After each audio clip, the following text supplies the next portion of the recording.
everyone! If you're here, you're probably wondering why call recording isn't working on your iPhone with iOS 18. Well, many users are reporting this issue.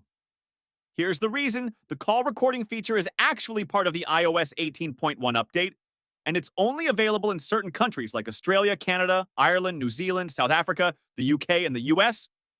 But even then, it's limited to iPhone 15 Pro models and the upcoming iPhone 16 variants. Now, let's get into how you can record calls on your iPhone in iOS 18.1 beta update. When you receive or make a call, you'll notice a new feature in the phone app. In the top left corner of the call screen, you'll now see a record button. To begin recording, simply tap the record button. As soon as you do, a message will play informing both you and the person on the other line that the call is being recorded. This is mandatory. You can't skip or disable this message. Once the recording starts, you'll see a small audio waveform in the middle of the screen, indicating that the call is being recorded.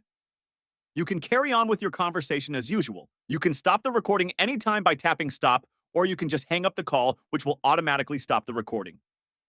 After the call ends, the recording is saved automatically in your Notes app.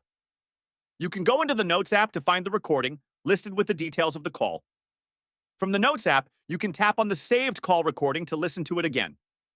Not only that, but the recording comes with a transcript of the entire conversation, showing who said what during the call. If you ever need to refer to something from the conversation, you can search for keywords in the Notes app, and any part of the transcript matching the phrase will show up. If you have Apple Intelligence enabled on your device, you'll also get a summary of the call, helping you quickly recall what was discussed. Thanks.